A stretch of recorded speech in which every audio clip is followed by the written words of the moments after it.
Watch this video to learn how to customize your chart of accounts in Xero. First, click Accounting.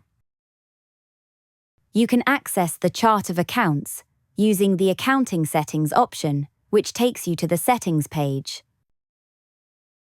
Or, to save time, choose Chart of Accounts under Accounting Tools. The chart of accounts is how you'll categorize all your business transactions, such as money coming in and money going out. Click What's this? For more information on the chart of accounts in Xero and links to Xero Central support articles. Click Add Bank Account to set up any bank accounts you haven't yet added to Xero. Use the Print PDF button to print your chart of accounts.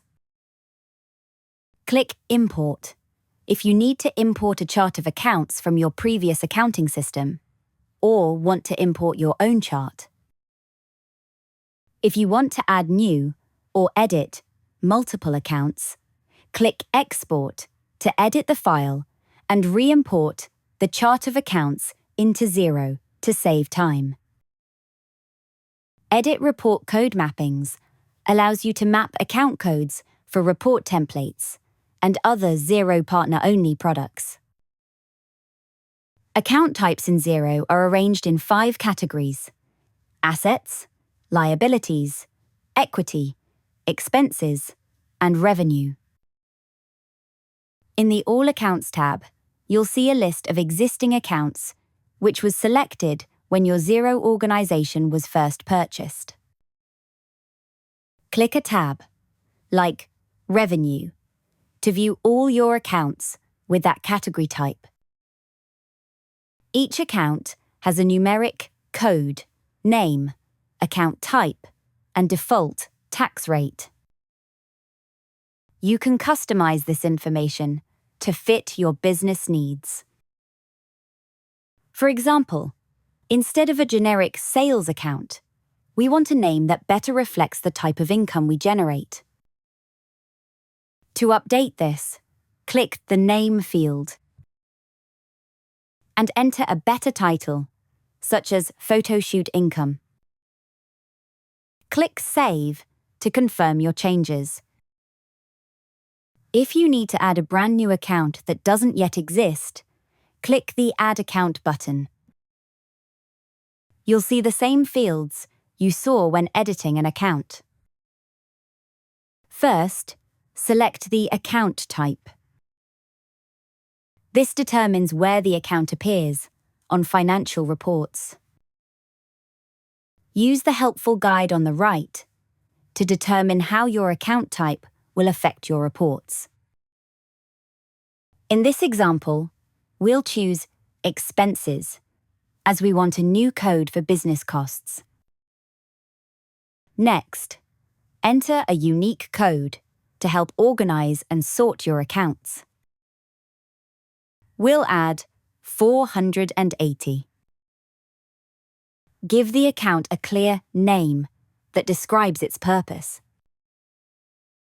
Let's call this Staff Training.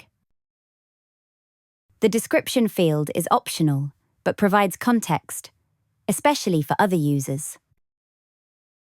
For example, external courses and training costs. Choose the appropriate tax rate. Xero automatically assigns a default, but make sure it's correct for transactions you'll categorize to this account. Once you've entered all the details, click Save. Back in the All tab, you'll see the new account in your chart of accounts.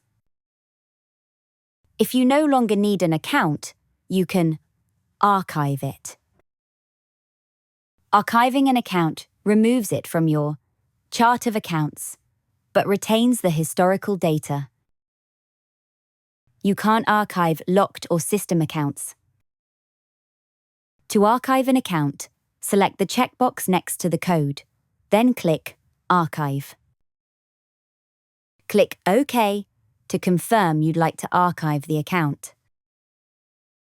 View archived accounts by selecting the Archive tab. You can reinstate the account if you need it again. Select the checkbox, then click Restore. Back on the All tab. You can delete an account to permanently remove it from your chart of accounts, as long as it's not a locked or system account, or you haven't used it for a transaction.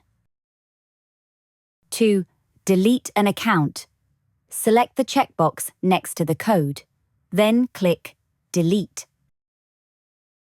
Click OK to confirm your action.